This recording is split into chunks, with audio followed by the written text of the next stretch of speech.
जय हिंद स्टूडेंट। हमारे चैनल का उद्देश्य आप सभी को सभी विषय का कंसेप्ट से तैयारी कराना है, जिससे आप सभी अपने गोल को प्राप्त कर सके तथा सफल स्टूडेंट बन सके। जय हिंद स्टूडेंट। आज हम लोग पाठ पढ़ने वाले हैं क्लास 8 का एनसीईआरटी बुक, जो कि है क्लास हम लोग लेसन पहुंच चुके हैं 6 पर, अर्थात अध्याय 6 पर आ चुके हैं। उस लेसन का नाम है अंग्रेजी शासन के खिलाफ संघर्ष, जिस संघर्ष में हमें पढ़ना है 1857 के विद्रोह। 1857 के विद्रोह दोस्तों, यह जो टॉपिक है काफी ही महत्वपूर्ण है। ये आपके जो टॉपिक है बोर्ड जो है हम लोग का, चाहे कोई भी बोर्ड हो, चाहे एनसीईआरटी बोर्ड पढ़ाई होता है, उसमें तो काम आवे करेगा। इसके साथ साथ आप अगर कंपटीशन में जब जाइएगा और आधुनिक भारत जिसे पढ़ते हैं, ये आधुनिक भारत है, तो उसमें जब आधुनिक भारत के इतिहास आपको पढ़ाया जाएगा तो इसमें 1857 की क्रांति का रोल बहुत ही इंपॉर्टेंट होता है। इससे हर एग्जाम में क्वेश्चन पूछा जाता है। वो एग्जाम में कैसे पूछा जाएगा उस पर भी चर्चा करेंगे। साथ ही साथ आपके जो प्रश्न उत्तर है, ऑब्जेक्टिव है, महत्वपूर्ण थ्योरी है, इस पर चर्चा किया जाएगा। पहले थ्योरी, उसके बाद प्रश्न उत्तर, उसके बाद सब्जेक्टिव, तो उसके बाद से प्रश्न उत्तर चर्चा किया जाएगा और आप लोगों को हर व्यक्तियों का भी परिचय दिया जाएगा। इस पाठ में हम लोग पढ़ने वाले हैं, इस पर थोड़ा चर्चा कर लेते हैं। इस पाठ में हम लोग पढ़ने वाले हैं कि 1857 के विद्रोह के क्या क्या कारण थे, और सेकेंड कि इस विद्रोह के स्वतंत्रता संग्राम जो था वो किसने कहा, और ये कारण की जो कि इसमें जो सैनिक थे वो सबसे अधिक कहाँ के थे, चाहिए भारत के किस हिस्से में सबसे अधिक प्रभावित हुआ, और जो इस विद्रोह के पहले का विद्रोह करने वाले व्यक्ति कौन थे, और मंगल पांडे थे तो उनका मंगल पांडे के परिचय, और रानी लक्ष्मीबाई के बारे में परिचय, बहादुर शाह जफर के बारे में परिचय, नाना साहब के बारे में परिचय, बेगम हजरत महल और बैरकपुर छावनी सब के बारे में हम लोग चर्चा करेंगे। जगदीशपुर जो कि वीर कुंवर सिंह है उनको चर्चा करेंगे, अमर सिंह की चर्चा करेंगे, बहावी आंदोलन और अन्य टॉपिकों पर भी हम लोग चर्चा करेंगे।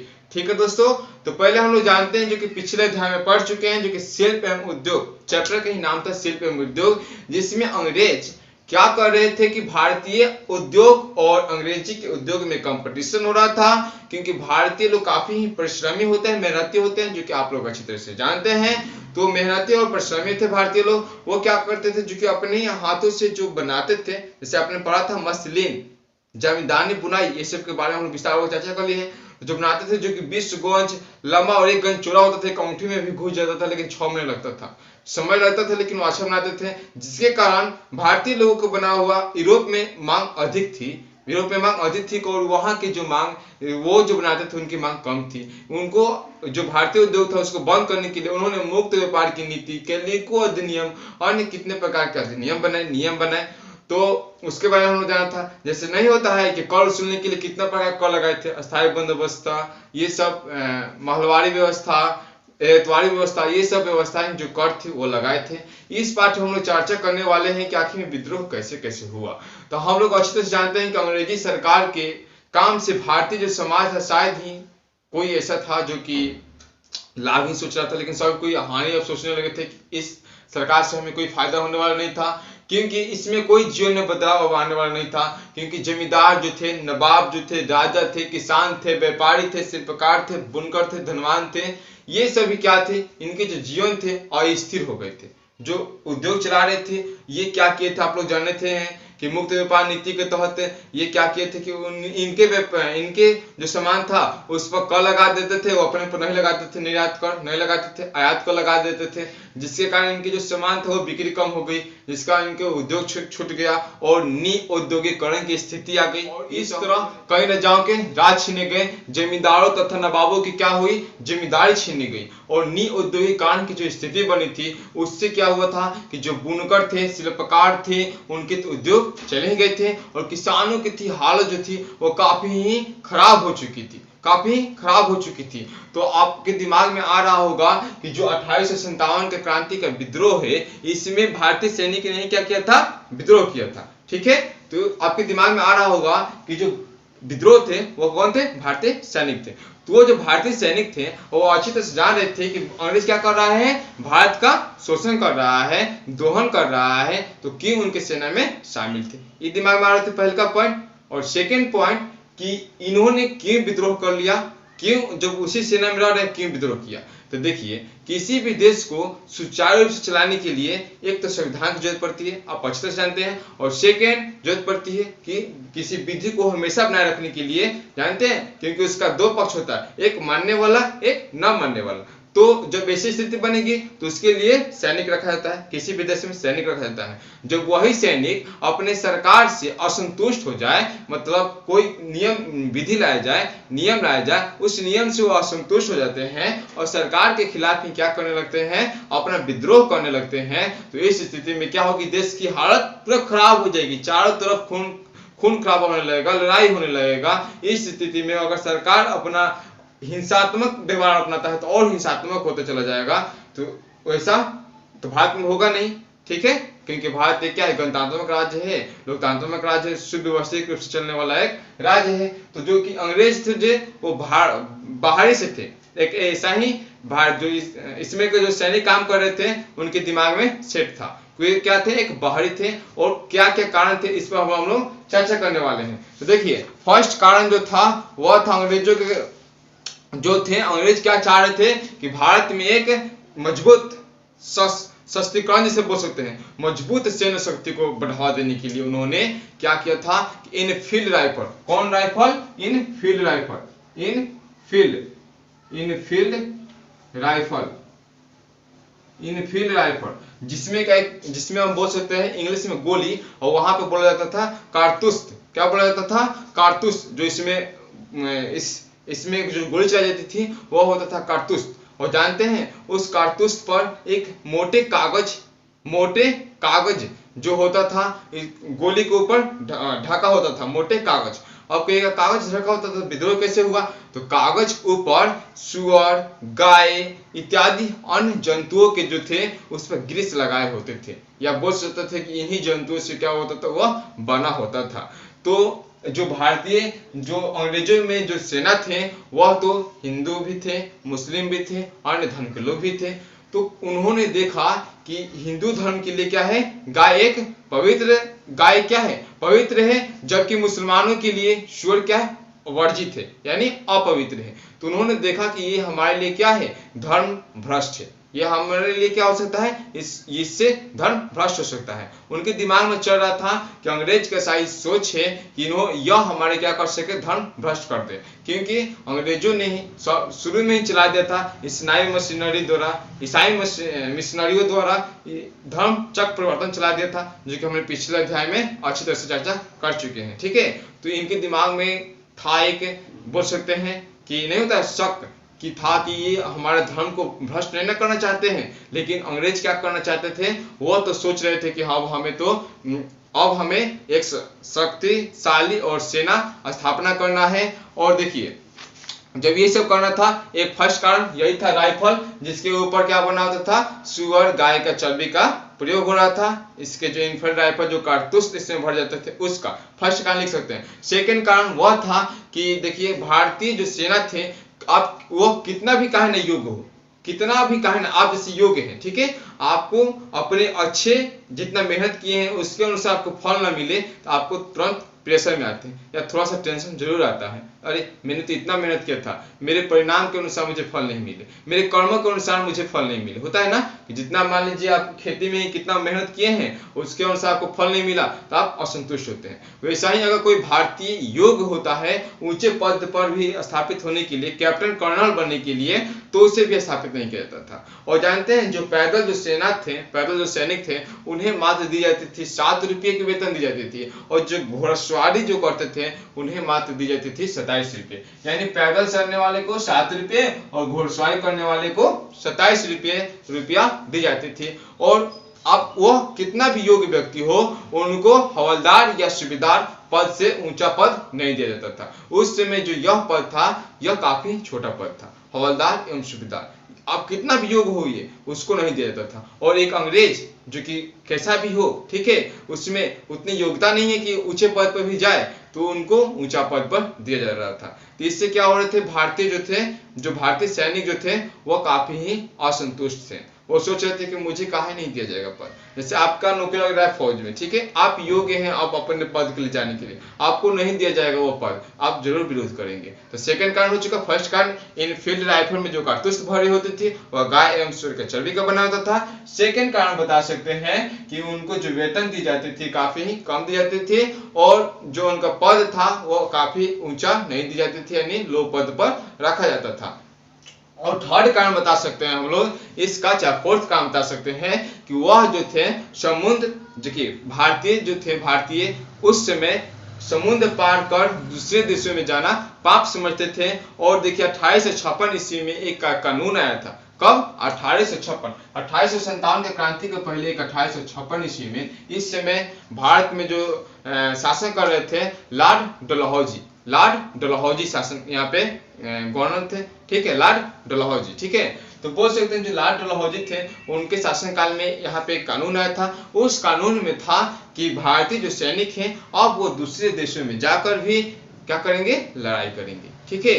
तो लड़ाई कर सकते थे दूसरे देशों में जाकर, लेकिन स्थल मार्ग से, इन्हें समुद्र मार्ग से जाना था। तो उस समय भारत के लोग कि जितने भी लोग थे वो समुद्र पार करना उनके लिए धर्म में क्या था? पाप था। नहीं कहते हैं, कोई व्यक्ति होता है, चाहे अधिकांश व्यक्ति होते हैं जो कि अपने धर्म से डरते हैं, क्या ये मत करो, जैसे हम लोग कहते हैं कि इस कलम को मत भिगो दो, क्योंकि ये सरस्वती माता से हम लोग को बुद्धि में ऐसे हम लोग भाव निकालते हैं। तो उन्हें डर था कि हम लोग समुद्र लगना हमारे लिए क्या है? पाप है। 33 का कारण हो चुका कि चौथा कारण हो चुका। पहला, कोई पूछेगा कि 1857 के विद्रोह का कारण बताइए, तो बताएगा 1857 के विद्रोह का महत्वपूर्ण कारण था कि जो इनफील्ड राइफल थी उसमें का जो कारतूस भरा होता था वह गाय एवं सूअर का चर्बी का बना होता था। सेकेंड, कि जो सैनिक थे उनको कम मजदूरी तथा उनको अच्छे ऊंचे पद पर नहीं नियुक्ति की जा रही थी, चाहे आप कितना भी योग्य क्यों ना हो। और थर्ड बता सकते हैं कि उन्हें अब 1856 के कानून के तहत दूसरे देशों में लड़ना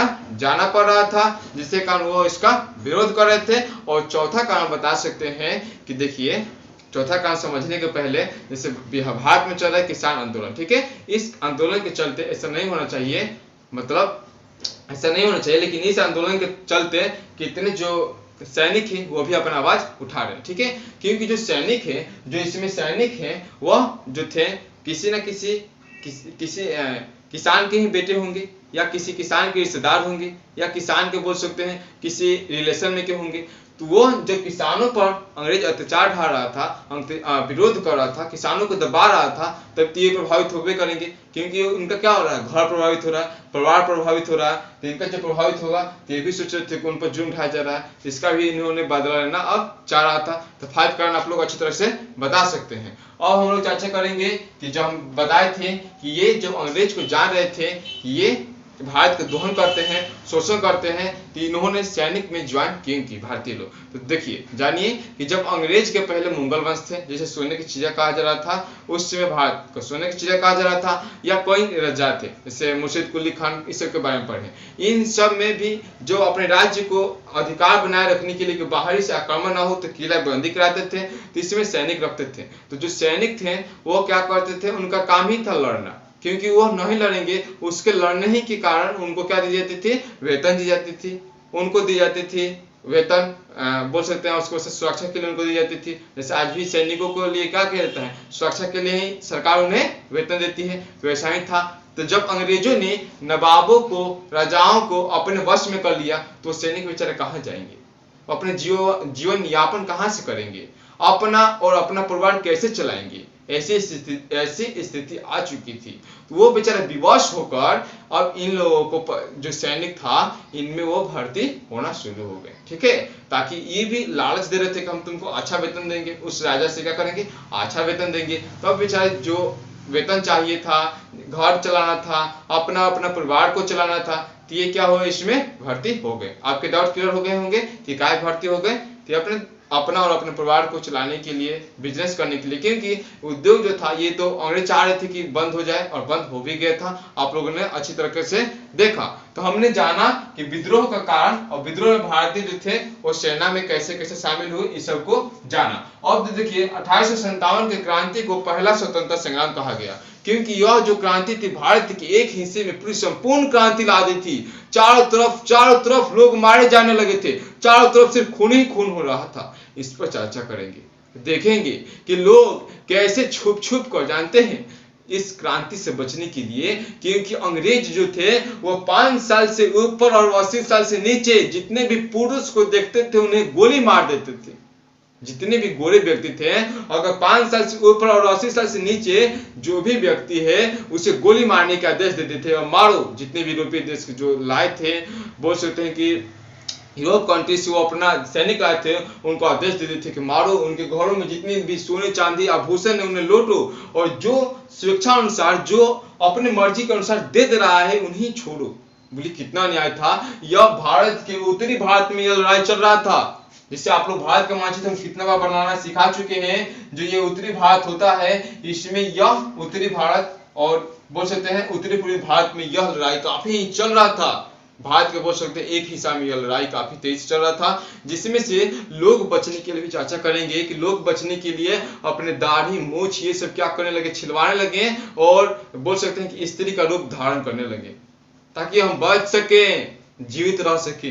क्योंकि कितना क्रूर व्यवहार किया जा रहा था कि 5 साल से ऊपर और 80 साल से नीचे जो भी व्यक्ति लोग रहा है उसको गोली मार दो। ये तो जलियांवाला बाग हत्याकांड से भी डेंजर था। तो बोल सकते हैं कि जो 1857 का विद्रोह था वह भारत का पहला स्वतंत्रता संग्राम था। यह जो कथन था सर्वप्रथम किसने बोली थी, तो वीडी सावरकर। ये पूछ सकता है कि 1857 की क्रांति को सर्वप्रथम स्वतंत्रता संग्राम किसने बोला, तो वीडी सावरकर ने कहा था। और इसमें जो जानेंगे कि जो सबसे अधिक सेना थे, अंग्रेजी जो सेना में सबसे अधिक सेना भारत के कहाँ के थे, अवध के थे, जो कि उत्तर प्रदेश, आज अवध का पश्चिम, उत्तर प्रदेश का पश्चिम नाम ही अवध के थे सबसे अधिक सेना। ठीक है।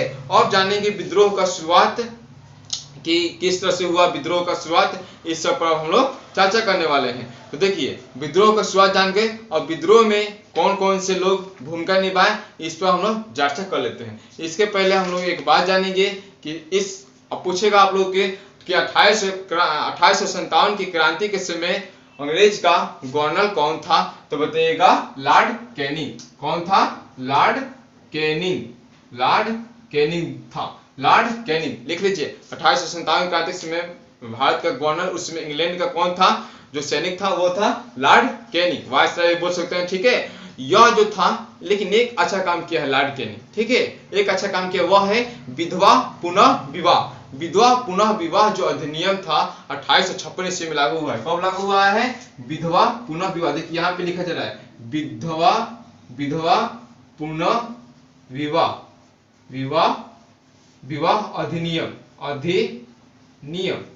अधिनियम यहाँ पे जैसे 1856 ईस्वी में लाया था, लागू किया था। यह राजा राम मोहन राय ने भी इनमें सहयोग किए थे। जानते हो विधवा पुनः विवाह के बारे में अगले अध्याय में पूरा विस्तार से चर्चा करेंगे कि जो विधवा मर जाती थी, वह सती हो जाती थी, उसे कैसे लोग लाश चिता पर जला देते थे, और सती में के जय हो, सती में के जय हो, आवाज को दाबे नहीं किया, एकदम गोले गोले नाच रहे थे। तो राजा राम मोहन राय ने उनके जो भाभी के जो हस्बैंड थे उनकी मृत्यु थी तो विरोध किए थे। इस पर चर्चा करेंगे। और एक बात, इनमें एक और, लॉर्ड कैनिंग के समय 1857 क्रांति में समय कौन था, लॉर्ड कैनिंग। ये इंपॉर्टेंट है। ठीक है। और विधवा, इसी के समय विधवा पुनः विवाह लागू हुआ, इसलिए बता दिया 1856 ईस्वी में। और इसी के समय भारत में 3 उच्च न्यायालय की स्थापना हुआ, 3 जगह। कौन कौन, मुंबई, मद्रास और कलकत्ता में। कब, 1856 ईस्वी में। पूछ सकता है कि मुंबई मद्रास, लिखिए अपने नोटबुक में, क्योंकि नोटबुक में लिखते चलना है। मुंबई मद्रास कलकत्ता में उच्च न्यायालय की स्थापना कब हुआ था, 1856। लिख लिए होंगे, आशा करते हैं लिख लिए होंगे। और किसके समय हुआ था, लॉर्ड कैनिंग के समय में हुआ था। ठीक है। अब देखिए आप लोगों के सामने यहाँ पे सारणी दिखाई दे रही है, थोड़ा बहुत सारणी के बारे में चर्चा कर लेते हैं, फिर सबके बारे में थोड़ा विस्तार पूर्वक अध्ययन करेंगे। ठीक है। तो देखिए जो यह आंदोलन था, इस पर हम लोग चर्चा करने के पहले ये थोड़ा जान लेते हैं कि बहादुर शाह जफर ये जो थे सैन्य नेतृत्व, यह कहाँ के नेतृत्व करने वाले थे, दिल्ली के नेतृत्व कर रहे थे। यह कब नेतृत्व करना शुरू किए थे, तो 11 से 12 मई, जो कि आपको दिखा रहा है। इनको जो ब्रिटिश शासक था यह कौन दबाया था, तो निकोलस या हडसन। और विद्रोह दबाने में 21 सितंबर 1857 ईस्वी को इनका विद्रोह दब चुका था। अभी बहादुर शाह जफर के बारे में डिटेल्स लेंगे। ये संक्षिप्त जानकारी है दोस्तों, ठीक है। नाना साहब एवं तात्या टोपे ने विद्रोह कब किया? 5 जून 1857। केंद्र कहाँ था? कानपुर। यानी पूछ सकता है आपसे जीके में कि कानपुर का नेतृत्व किसने किया था? तो नाना साहब एवं तात्या टोपे ने। इनको किसने दबाया था? यानी विद्रोह किनको, अंग्रेज कौन सैनिक था? तो कैंपबेल। कब? 6 सितंबर 1857। बेगम हजरत महल, इनके बारे में भी विस्तार पूर्वक जानकारी लेंगे। लेकिन जानते हैं कि इन्होंने हमला कब किया? 4 जून 1857। केंद्र क्या था? लखनऊ। इनकी ब्रिटिश नायक कौन थे? कैंपबेल। और देखिए समय था मार्च 1858 में ये दब चुकी थी, ठीक है। रानी लक्ष्मीबाई एवं तात्या टोपे, समय था जून 1857। केंद्र था झांसी ग्वालियर, ठीक है, जो कि हम लोग का झांसी जो ग्वालियर है वह मध्य प्रदेश में पड़ता है, ठीक है। ब्रिटिश जो शासक थे वह हिरोज, यहाँ पे काफी इंपॉर्टेंट है हिरोज, ठीक है। समय था 3 अप्रैल 1858, ठीक है। लियाकत अली और इस सब के बारे में आप लोग को अच्छे तरीके से लोक रहा है, मोहम्मद अली, ये सब के बारे में आप लोग अच्छे तरीके से अध्ययन कर लीजिएगा और नोटबुक में जरूर लिख लीजिएगा, ठीक है। और हम लोग चलते हैं कि देखिए कि 1856 ईस्वी में लॉर्ड डलहौजी थे। कब? कौन थे? लॉर्ड डलहौजी थे। लेकिन 1857 ईस्वी में आ चुके थे लॉर्ड कैनी। तो पूछेगा 1857 क्रांति के समय वायसराय लॉर्ड कैनी। लेकिन 1856 ईस्वी में अभी तक कौन बना हुआ था? लॉर्ड डलहौजी, जो कि और नियम आया था लॉर्ड डलहौजी के शासनकाल में। तो लॉर्ड डलहौजी थे, वह रेलवे के जनक है, जो कि हम लोग पिछले अध्याय में चर्चा कर चुके हैं, जो कि काकोरी हत्याकांड सब के बारे में चर्चा किए थे, ठीक है। रेलवे का जनक, जो कि भारत में रेलवे कब शुरू हुआ था? 16 अप्रैल 1853 ईस्वी में। कब? यहाँ पे देखिए 16 अप्रैल 1853 ईस्वी में 34 किलोमीटर चलाया गया था मुंबई से थाने। कहां से कहां? मुंबई से थाने के बीच में 34 किलोमीटर में चलाया गया था। इन्होंने भी एक महत्वपूर्ण कार्य किया है। वह कार्य क्या है जो कि हम लोग अभी चर्चा करने वाले हैं। देखिए नर बलि प्रथा, जो कि पूजा पाठ में क्या होता था या पोल उल में क्या होता था, नर आदमी को यानी मनुष्य को ही क्या किया जाता था? बलि दे दी जाती थी। आप समझ रहे हैं ना बलि क्या कहलाता है? तो बलि दी जाती थी। ये नर बलि जो प्रथा है उसको किसने रोका अगर पूछा जाए तो लॉर्ड डलहौजी, जिन्हें रेलवे का जनक कहा जाता है। इनके अनुसार ये जो कह रहे थे कि 1856 ईस्वी में ये जो बोल रहे थे कि सेना जो समाज से जो सेना होती है वो समाज से क्या करती है? जुड़ाव रखती है, जो कि हम चर्चा किए थे, ठीक है। जुड़ाव रखती है वो बोल रहे थे कि हमारी जो सेना है देश के किसानों के बीच से बनी है। मतलब वो अंग्रेज के अधिकारियों को समझा रहे हैं कि देखिए उनकी जो सेना है उसमें तो उनका अंग्रेज जो गोरे सैनिक वो तो काफी कम थे। वो तो भारतीय लोगों को ही सेना बनाकर भारतीय लोगों को ही शासन कर रहे थे। आप लोग अच्छे से समझ रहे हैं। तो शासन कर रहे थे, तो बोल रहे हैं कि जो हमारी जो सेना है, अर्थात भारतीय जो सेना को उनके बना को अपना सेना बोल रहे थे, तो हमारी जो सेना है वो देश के किसानों के बीच से बनी है। किसानों के कुछ अधिकार हैं, यदि इन अधिकारों को हनन हुआ तो हम ज्यादा दिन तक इस सेना पर भरोसा नहीं रख सकेंगे। वो कह रहे थे कि अगर किसानों को ही हम हनन करने लगे, किसानों को ही हम मजबूर बना दें तो अपने के लिए बंधुआ मजदूर बनाए। तो अगर मान लीजिए कि आपके ही के घर में, ठीक है, आपके पापा किसान है, ठीक है, और अगर सरकार आपके पापा को कोई नियम के तहत तरपा रही है, विवश कर रही है, आपसे जमीन छीन रही है, कहे ना आप फौज में, ठीक है, आपका फौज में नौकरी लग चुका है, मान लीजिए कि लग चुका है, ठीक है, लग चुका है, तो आप क्या बर्दाश्त कर पाएंगे? तुरंत उस नौकरी को रिजाइन मार देंगे या तुरंत अपने पापा को सहायता करने आएंगे ना बेटा का फर्ज के तहत। तो वही जो लॉर्ड डलहौजी समझा रहे हैं कि जो हमारी जो देश की सेना है वह किसानों के बीच से बनी हुई है, किसानों के कुछ अधिकार है, इन अधिकारों को हनन न किया जाए। हम ज्यादा दिनों तक सेना पर भरोसा नहीं रख सकेंगे। यदि आप भारतीय समाज की जनता की संस्थाओं को आघात करेंगे तो जो सेना है वो भारतीय जनता को हमदर्द हो जाएगी। मतलब हमदर्द क्या होता है? जैसे हमदर्द कैसे हो जाएंगे? मतलब हम हमेशा आपके बारे में पढ़ाने के लिए सोचेंगे, हमेशा आपको टॉपर लाने के लिए सोच रहे हैं, हमेशा सब कुछ करने के लिए सोच रहे हैं, मतलब आपको सफल इंसान बनाना है। हमदर्द यानी अपना समझो, उसके जो दर्द है मेरा भी दर्द होगा। जैसे आप जब फौज में थे, आपके पापा का दर्द हुआ तो आपको भी दर्द हुआ, यही होता है हमदर्द।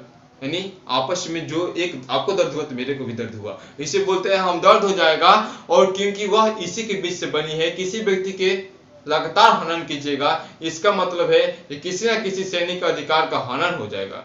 किसी न कोई सैनिक भी सोचेगा कि मेरा भी अधिकार है, क्या हो रहा है, हनन हो रहा है। और हर सैनिक जो थे किसान के बेटे होते हैं या भाई होते हैं या किसी दूर के रिश्तेदार होते हैं, आप लोग अच्छी तरीके से जान चुके हैं। तो ये सब हम लोग चर्चा कर लिए हैं। अब आते हैं जो कि विद्रोह का प्रारंभ, ठीक है।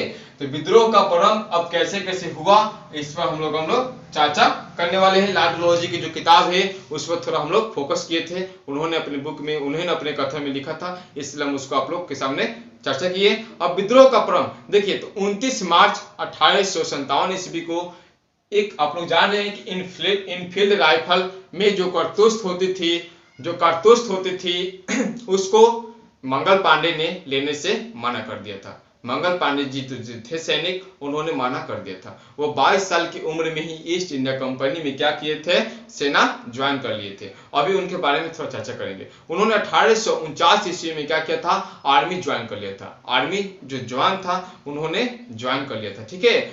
तो उन्होंने, वो क्या थे, जाति के तो पंडित थे, यानी ब्राह्मण थे, ठीक है।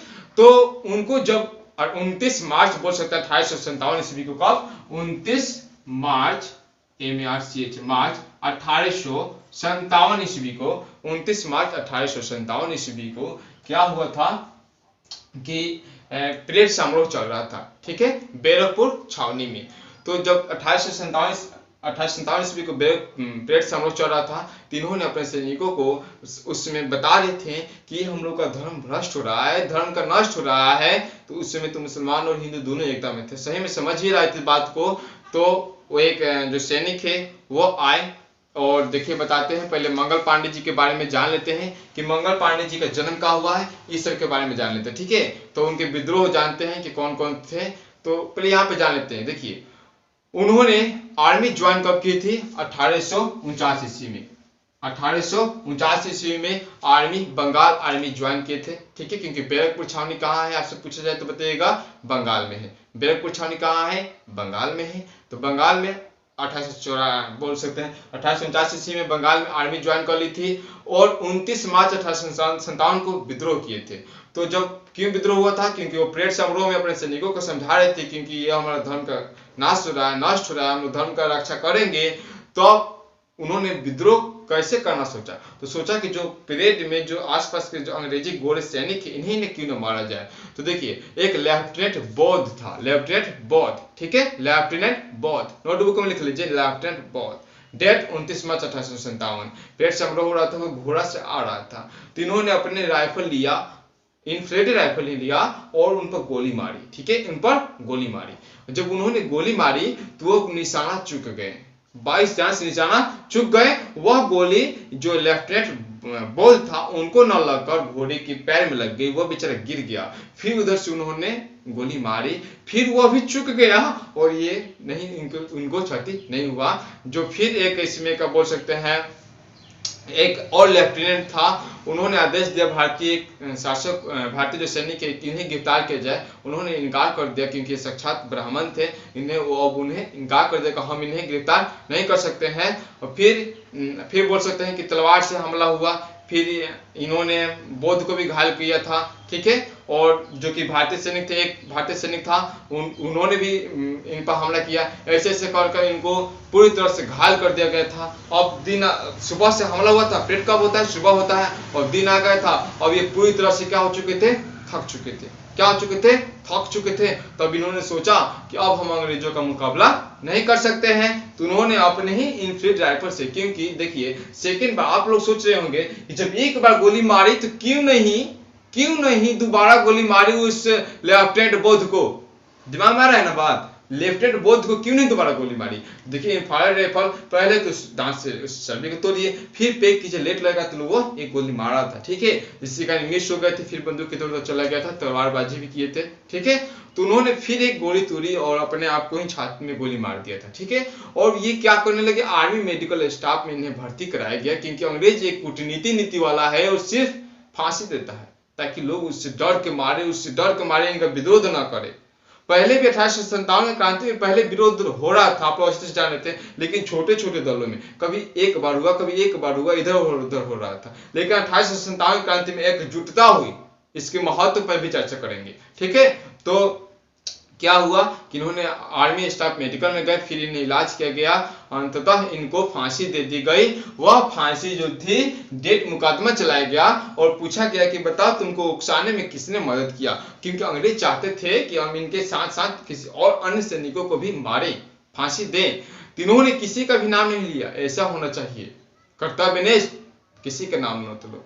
ठीक है, भगत सिंह तो पकड़ाए थे तो कोई नाम ले लिया था, ककोरी कांड में जो पकड़ाए थे उनका नाम लेकर अंग्रेजों ने फांसी दे दिया, आप लोग अच्छे से जानते हैं। ठीक है, अब भगत सिंह का भी फांसी का जो डेट था उससे एक दिन पहले ही फांसी दे दी गई थी, आप लोग अच्छे से जानते हैं। अब फिर इसमें जो हुआ कि 18 अप्रैल ठीक है, 18 अप्रैल 1857 ईस्वी को फांसी का डेट मिला, लेकिन अंग्रेजों ने सोचा कि इनको 18 अप्रैल 1857 ईस्वी को फांसी दी जा रही है तो सैनिक पूरी विरोध कर देंगे, आघात हो जाएगा, चारों तरफ से अंग्रेजों को विरोध होने लगेगा। इस डर से, देखिए अंग्रेज को डर है, इस डर से उन्होंने 10 दिन पूर्व, भगत सिंह में तो 1 दिन पूर्व दिए थे, तब वो तबाह हो गया था, पर भारत देश क्रांति आ गई थी, लहर आ गई थी, क्रांति में लहर आ गई थी। इनको तो 10 दिन पूर्व यानी 8 अप्रैल 1857 ईस्वी को ये शहीद हो गए। कब शहीद हो गए हैं? 8 अप्रैल 1857 ईस्वी को इन्हें फांसी दे दी गई। ठीक है, आशा करते हैं कि आप लोग इंटरेस्ट के माध्यम से समझ रहे होंगे। अगर ये वीडियो आप लोग को अच्छा लग रहा हो तो लाइक शेयर अपने दोस्तों पर ज्यादा शेयर कीजिए। आपने अभी तक सब्सक्राइब नहीं किया, सब्सक्राइब कर लीजिए, बेल आइकन घंटी को प्रेस कर लीजिए, क्योंकि आगे कहानी बहुत ही बाकी है। तो देखिए इनके बारे में जान लेते हैं, मंगल पांडे जी के बारे में, कि इनका जो जन्म हुआ था, आप लोग नोटबुक में लिख के चलिए, जो मंगल पांडे जी का जन्म हुआ था वह हुआ था 19 जुलाई 1827 ईस्वी को। यहाँ पे लिख सकते हैं इस तरह से जन्म। देखिए फेर बनाने का तरीका होता है, बताते रहे। ठीक है, ये तो हुआ मृत्यु उर्त्यु हो गया। फेर बनाने का तरीका सबसे बेस्ट तरीका, आप लोग क्या कीजिएगा, विद्रोह का कारण, विद्रोह कौन किया था ये सब लिखते रहिएगा, मंगल पांडे के परिचय। ठीक है, और उसके बाद से लिखिएगा जन्म, इनके नीचे लिखा था जन्म, और फिर लिखिएगा जो हम बोल रहे हैं। ठीक है, जन्म लिख दीजिएगा, पिता लिख दीजिएगा, माता लिख दीजिएगा, ऐसा कर देते हैं, इधर लिखते हैं। समझ रहे हैं बात को? तो लिखिए जन्म जो हुआ था वह हुआ था 19 जुलाई 1827 ईस्वी को, 19 जुलाई 1827 ईस्वी को। और देखिए इनके जन्म जो हुआ था वह बलिया नगवा गांव में। बलिया कहाँ है वर्तमान में? उत्तर प्रदेश। बलिया नगवा एक बलिया में नगवा गांव है, वहां इनका जन्म हुआ था। इनके पिता का नाम था दिवाकर पांडे, लिख लीजिए, इनके पिता का नाम था दिवाकर पांडे। इनका माता का नाम था आभा रानी पांडे, इनका माता का नाम था आभा रानी पांडे। ठीक है, इन्होंने आर्मी कब ज्वाइन की? 1849 ईस्वी में। इन्होंने आर्मी कब ज्वाइन की? 1849 ईस्वी में, लिख सकते हैं। आर्मी ज्वाइन की 1849 ईस्वी में, बंगाल आर्मी। ठीक है, बंगाल आर्मी था उसमें उन्होंने ज्वाइन की थी। और इन्होंने 1857 क्रांति में विद्रोह कब किया था? 29 मार्च 1857 ईस्वी में। इनको फांसी कब दिया गया था? 8 अप्रैल 1857 ईस्वी में। फांसी की डेट कब घोषित की गई थी? 18 अप्रैल 1857 ईस्वी में। इस तरह से विद्रोह क्या हुआ? प्रारंभ हो गया।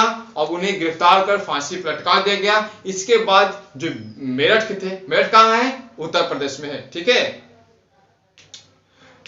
बोल सकते हैं। इसके बाद जो मेरठ था उत्तर प्रदेश में है, मेरठ क्या है? उत्तर प्रदेश में है। मेरठ छावनी में भी 90 सैनिकों ने भी विद्रोह किया। इन सैनिकों को क्या किया गया? गिरफ्तार कर 10 वर्षों की सजा सुना दी गई। 10 वर्षों की सजा सुना दी गई। इसके बाद भारतीय सैनिक भड़क गए और 10 मई 1857 को पूरी छावनी में विद्रोह शुरू हो गया। यानी अब हुआ है 1857 के क्रांति का बहाव, यहाँ से एकदम लड़ाई ही लड़ाई चालू है। 10 मई 1857 ईस्वी को, और चारों तरफ से विद्रोह शुरू हो गया। सभी जो सैनिक थे उन्होंने अंग्रेजी जो धन खजाना था सबको लूटना शुरू कर दिया, और जो उनका साथ दे रहा था उनका भी धन खजाना लूटना शुरू कर दिया। उनका विद्रोह करना शुरू कर दिया। और विद्रोह करते करते 11 से 12 मई यानी 10 मई की रात को, 11 मई की रात को वो कहां पहुंच चुके हैं? दिल्ली पहुंच चुके हैं। चलते हैं दिल्ली। और यहाँ पे याद रखो, दिल्ली चलो का नारा किसने दिया था? सुभाष चंद्र बोस वाला दिल्ली नहीं, ठीक है, उन्होंने तो दिया था उस द्वीप पर, ठीक है।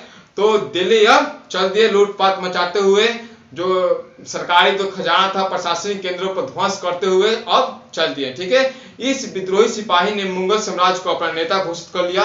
क्यों घोषित किया, इसके बारे में भी हम लोग अब चर्चा करने वाले हैं।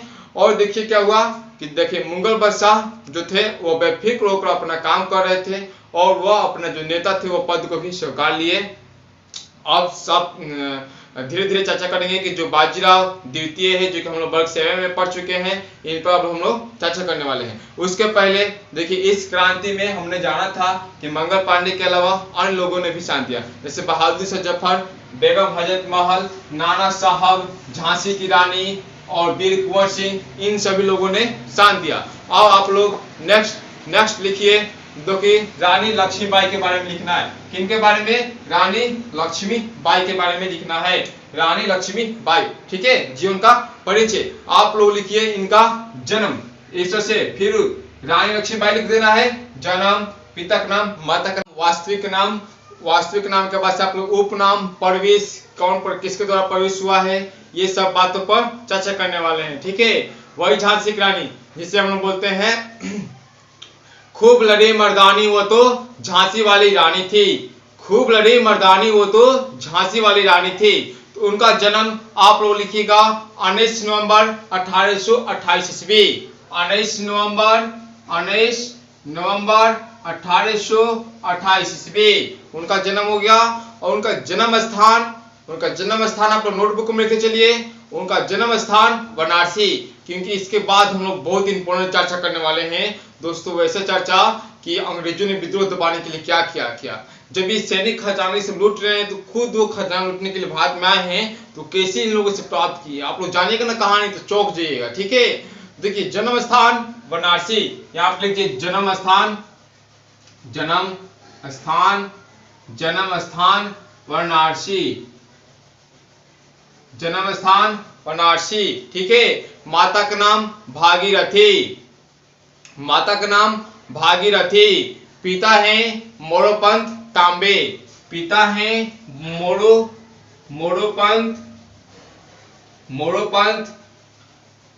तांबे, दोस्तों जो कठिन वर्ड होगा मैं उसे जरूर लिख दूंगा। पिता का नाम है मोरोपंत तांबे, वास्तविक नाम है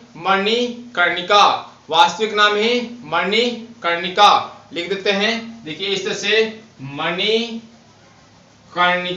वास्तविक नाम है इनका मणिकर्णिका, ठीक है। और देखिए जो वास्तविक नाम बोलते हैं रियल नेम, जो कि हम डॉक्यूमेंट्स में लिखवाते हैं, ठीक है। और इस तरह से तो नाम रहबे करता है, एक रहता है उपनाम जिसे बोलते हैं निक नेम। क्या बोलते हैं? Nickname. जैसे विराट कोहली का उपनाम क्या होता है, आप लोग जानते हैं, विराट कोहली का होता है चिक्कू। क्या होता है? चिक्कू। उसी तरह से इनका उपनाम क्या था? छबीली या मनु, इनका उपनाम क्या था? छबीली या मनु। यहाँ लोग इन्हें मनु भी कहकर लोग बुलाते थे या छबीली कहकर बुलाते थे। जो इनका प्रवेश हुआ था, मतलब इनका बोल सकते हैं कि इनका जो ये नहीं होता है पोषण, यानी यह जहाँ इनका जन्म बीता था, इनका प्रवेश हुआ था नाना साहब या बोल सकते हैं तात्या टोपे, दोनों व्यक्ति इनको साथ देते। और देखिए इनके बोल सकते हैं इनके साथ भी वो संग्राम में कैसे भूमिका निभाए हैं। जब झांसी को अंग्रेजों ने दबा रहा था, तो वो जब वो झांसी को छोड़कर भागे नाना साहब के पास, नाना साहब ने कितने सैनिकों को सहयोग दिए हैं, वो सब चर्चा हम लोग विस्तार पूर्वक करने वाले हैं। इनका विवाह हुआ था, वो झांसी के एक राजा थे गंगाधर राव। क्या थे? गंगाधर राव के साथ क्या हुआ था? विवाह हुआ था। और देखिए लॉर्ड डलहौजी जो थे, ये चाह रहे थे कि हम झांसी जो थी उनको क्या किया जाए? कर दिया जाए। वो कह रहे थे कि हम तुमको इस जो भूमि है इसके लिए हम तुम्हें पेंशन देंगे, राशि देंगे, कर देंगे, जैसे भी कहे, तो आप मतलब इसका उत्तराधिकारी ना हो। मतलब जो गंगाधर राव के जो बेटा थे वो उसका पद का उत्तराधिकारी नहीं होगा, वो नियम बना चुके थे।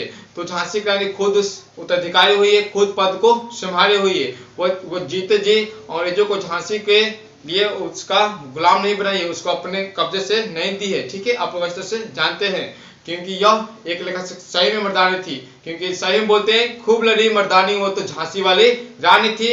इनका पुत्र का नाम जो हम लोग पुत्र जो बानी हुई लड़ रही है, उनका पुत्र का नाम था दामोदर राव। लिख लीजिएगा, उनका पुत्र का नाम था दामोदर राव। पुत्र ये पूछ सकता है, पुत्र का नाम दामोदर राव जो था। देखिए अब ये क्या हुआ था कि पुत्र क्यों बांध कर लड़ी, ये सब कंडीशन कैसे आए, और इनकी मृत्यु जो हुई थी 18 जून 1858 ईस्वी को। ये पूछता है कि इनकी मृत्यु कब हुई थी, तो इनकी मृत्यु हुई थी 18 जून 1858 ईस्वी को। इनकी मृत्यु कब हुई थी, 18 जून 1858 ईस्वी को। और इनकी मृत्यु कैसे हुई, ये इनका जो बॉडी था क्या अंग्रेजों के हाथ में लगा, क्योंकि इनका सपना था कि मेरा जो शरीर है वो अंग्रेज टच न कर सके।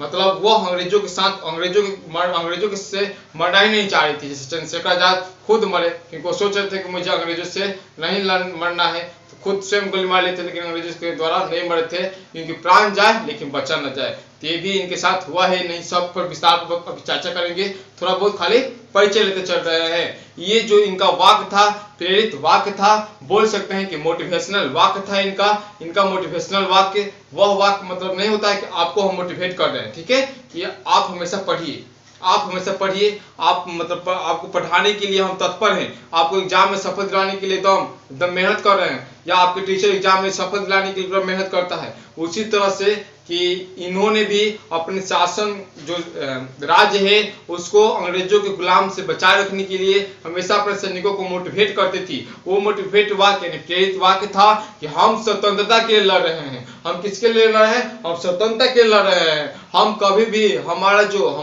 जो नीति है, हम स्वतंत्र रहेंगे, हम किसी के गुलाम नहीं रहेंगे। ये बार बार वो प्रेरित करने के लिए वाक्य बोल रही थी। इनके जो गुरु थे, इनके गुरु का नाम था स्वामी राम तीर्थ। इनके गुरु का क्या नाम था, स्वामी राम तीर्थ। इनके गुरु का नाम था स्वामी राम तीर्थ। इस प्रकार हमने झांसी की रानी के परिचय जाना, सब परिचय जान रहे हैं, फिर इन्होंने भूमिका कैसे निभाई लड़ाई में, ये सब भी जानते चलेंगे। ठीक है दोस्तों, अब हम लोग चलते हैं नाना साहब के बारे में जानने के लिए। नाना साहब का जन्म, नाना साहब के परिचय, ये सब जानेंगे। देखिए नाना साहब का पहले वास्तविक नाम मतलब रियल नेम, इनका नाना साहब का वास्तविक नाम, फिर उसाइन लिखना है, वास्तविक नाम लिख देना है, जन्म लिख देना है, ये सब लिखना है। ठीक है, तो नाना साहब का जन्म पूछे तो 1824 ईस्वी। नाना साहब का जन्म 1824 ईस्वी। इनका वास्तविक नाम यानी रियल नेम क्या था, तो धुंधु पंत। क्या था, धुंधु पंत। इनका वास्तविक नाम था धुंधु पंत। देखिए इनके जो पिता थे वह थे नारायण भट्ट। क्या थे, नारायण भट्ट। इनके पिता का नाम नारायण भट्ट। इनके पिता का नाम नारायण भट्ट। आप लिख सकते हैं माता का नाम गंगा बाई। माता का नाम लिख सकते हैं गंगा बाई। ठीक है, तो हमने इनके बारे में जाना कि मंगल पांडे के परिचय लिया, रानी लक्ष्मीबाई के परिचय लिए, और नाना साहब बाल से जफर भी बाकी हैं। और हमने दिल्ली वाले सब आंदोलन में भी चर्चा करना है, सभी परिचय ले रहे हैं। अभी 1857 क्रांति की जानकारी लेंगे। ये संक्षेप परिचय है। जैसे नाना साहब जो थे वो गांधी जी के साथ भी सहयोग दिए हैं, ये सब के बारे में चर्चा करेंगे। और नाना साहब को अंग्रेजी नहीं आती थी। क्या थी, अंग्रेजी नहीं आती थी। तो ये अपने जो एक होता है व्यक्ति, वो बोल सकते हैं कि अपना दोस्त साथियों को रखे थे ताकि अंग्रेज की नीतियों को समझ सके। जब तक नीति को नहीं समझेगा, अपने विपक्षी टीम की नीति को नहीं समझेगा, उसकी नीति क्या है लड़ाई के प्रति, तब तक आप लोग क्या कीजिएगा, सफल तरीका से, अच्छे तरीका से नेतृत्व करते हुए नहीं लड़ सकते हैं। तो इन्होंने अंग्रेजी जो थे वो नहीं सीख पाए थे, तो इन्होंने सीखा था क्योंकि अपने वर्ग 7 में ही पढ़ चुके थे कि जो कि मराठा, ये कहाँ के थे, महाराष्ट्र थे, मराठा भाषा बोल भी करते थे। मराठा के आखिरी पेशवा जो था बाजीराव द्वितीय, जो कि हम लोग कक्षा 60 में पढ़ चुके हैं, कक्षा 7वां में। ये उनके क्या थे, बोल सकते हैं कि बाजीराव दत्तक पुत्र थे। क्या थे, एक पुत्र थे, नाना साहब उनके पुत्र थे। बाजीराव द्वितीय के क्या थे, पुत्र थे। ठीक है, तो ये बाजीराव द्वितीय के पुत्र थे, यानी दत्तक पुत्र थे। धुंधु पत्रों के नाम पर इनके बारे में थोड़ा बहुत हम लोग जान लिए थे। अब हम लोग चलते हैं एक और जानने के लिए, जो कि बहादुर शाह जफर के बारे में, जो कि मुगल वंश का अंतिम शासक है। महान मुगल वंश का महान अंतिम शासक बोला जाता है, तो उन्हें बोला जाता है औरंगजेब। किन्हें बोला जाता है, औरंगजेब। और नाना साहब में जाने कि अगर इंग्लिश आप लोग को नहीं आती है, इनको इंग्लिश नहीं आती थी, तभी नेतृत्व करने के लिए रखे थे। अगर चाहते तो भगत सिंह जो थे, भगत सिंह जो कि हम लोग कह सकते हैं कि जो भगत सिंह जो थे उन्हें अंग्रेजी आती थी। जो रानी गिंडाली थी जो आदिवासी में पढ़े 13 वर्ष के थे, उन्हें अंग्रेजी आती थी। जिस लैंग्वेज में हम लोग को विपक्षी है उस लैंग्वेज को, उनके भाषा को समझेंगे तब ना नेतृत्व कर पाएंगे लड़ने के लिए। तो जो भगत सिंह जो थे वह चाहते तो जेल में नहीं जाते, लेकिन जो जिस साथी को भेजना चाह रहे थे कि जाओ जो हम लोग की बात है, क्रांतिकारियों की बात वो लोगों में पहुंचाना है, तभी जेल में जाएगा, बोलिएगा जज के सामने, तो अखबारों में छपाएगा बात को, तो वो करना चाहते थे। तो उनके साथी बोला कि भगत सिंह ऐसा तुम क्या कर रहे हो, मुझे तो अंग्रेजी नहीं आती। तब ये क्या किए हैं कि अंग्रेजों के खिलाफ लड़ने के लिए गए हैं। वही व्यक्ति जिन्हें एक दिन पहले फांसी दे दी गई थी क्रांतिकारी लहर न हो जाता के लिए, और वही व्यक्ति जो मंगल पांडे है, इन्हें 10 दिन पहले फांसी दे दी गई थी, जो कि हमने चर्चा कर लिया है। अब हम लोग चलते हैं बहादुर शाह जफर के बारे में। तो बहादुर शाह जफर जो कि मुगल वंश का अंतिम शासक है, इसके समय तक भारत को बोला जाता था सोने की चिड़िया। सही में वाकई में भारत सोने का चिड़िया था, लेकिन अंग्रेजों आए इसे दोहरी से खंडहर कर साफा तरफ से रख दिया था। सभी भारतीय ने नौ संसार बोल सकते हैं कि सांस लेने लगे, गड़ी गड़ी सांस लेने लगे। अब हमला करना है, फिर भी हमला कर रहे हैं। देखिए कि बहादुर शाह जो जफर थे, उनका जो जन्म हुआ था, हम लोग लिख ले, बहादुर शाह जफर का जन्म लिख लेते हैं। पहले ये सब पचाचा करते हुए कि बहादुर शाह जो जफर थे, उनका जन्म हुआ था 24 अक्टूबर 1775 ईस्वी को। इनका जो जन्म हुआ था 24 अक्टूबर 1775 ईस्वी को।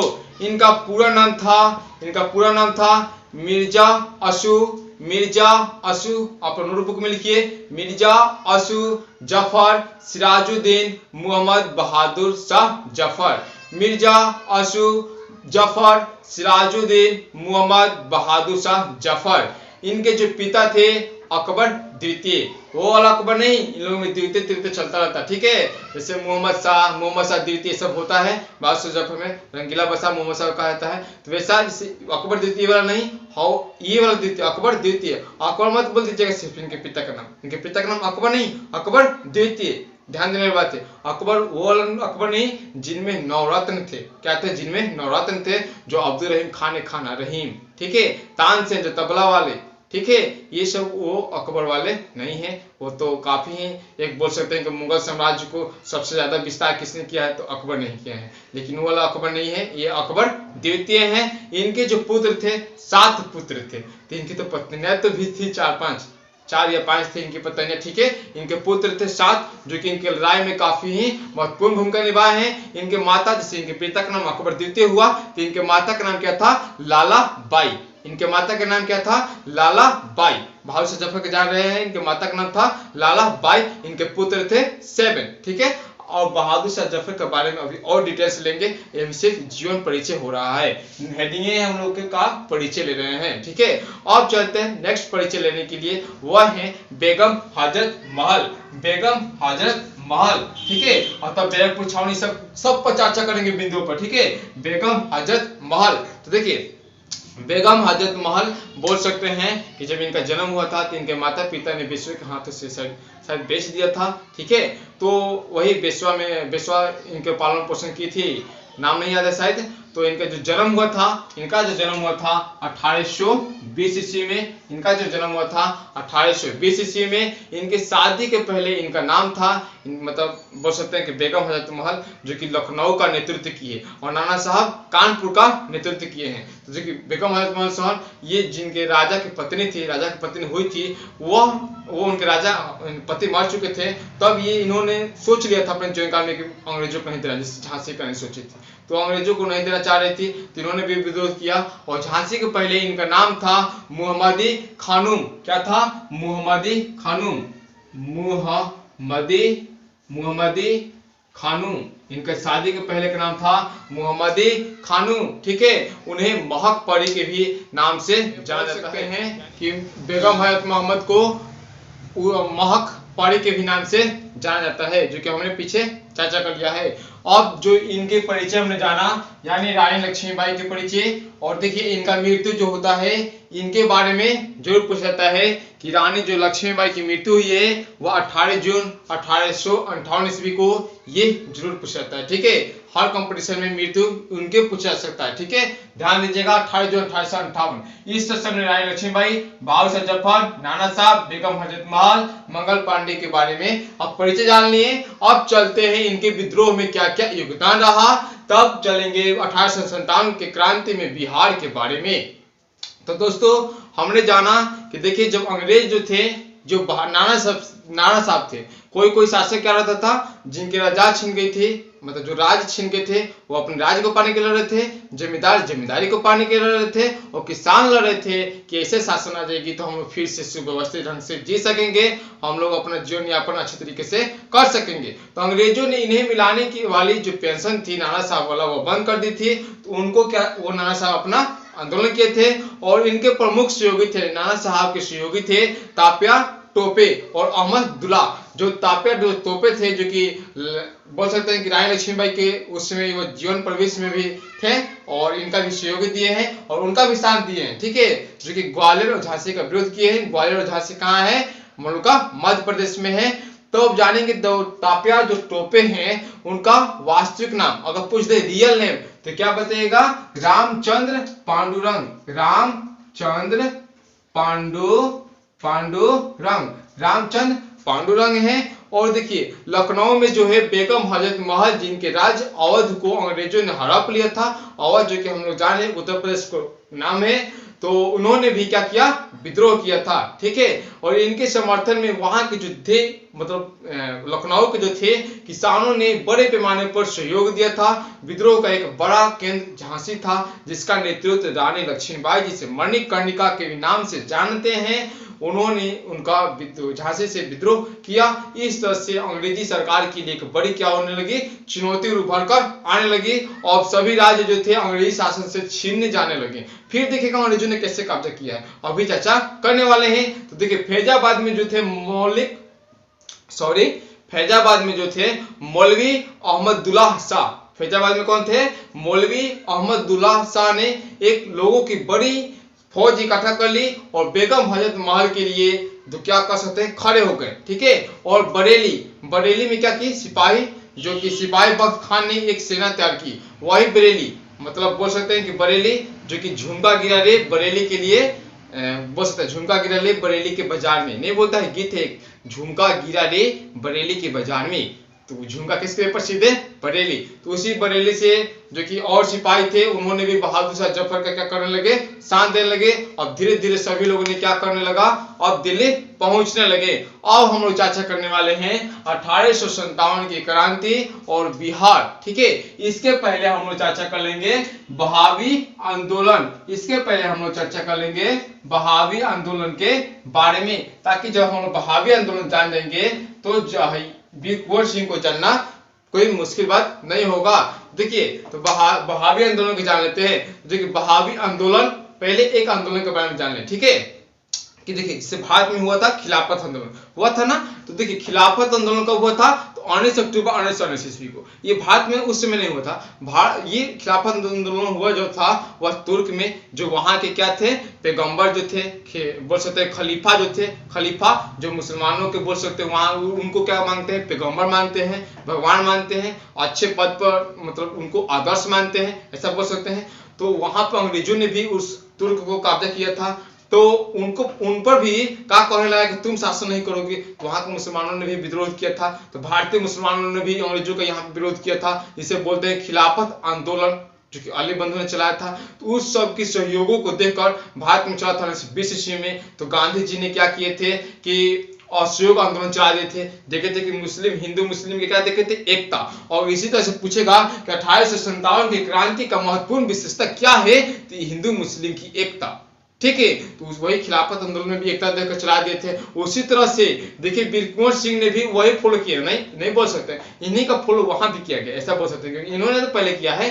तो देखिए बहावी आंदोलन जो था यह मुसलमानों के सामाजिक और धार्मिक स्थिति में बदलाव के लिए अरब में अब्दुल बहाव के द्वारा यह आंदोलन चलाया गया था। किसके लिए, सामाजिक और धार्मिक परिवर्तन करने के लिए। अरब में किसके द्वारा चलाया गया था, अब्दुल बहाव के द्वारा। जो बहावी आंदोलन था किसके द्वारा चलाया गया था, अब्दुल अब्दुल वहाब के द्वारा चलाया गया था। लेकिन यह भारत में किसके द्वारा चलाया गया था? सैयद अहमद के द्वारा। किसके द्वारा चलाया गया था? सैयद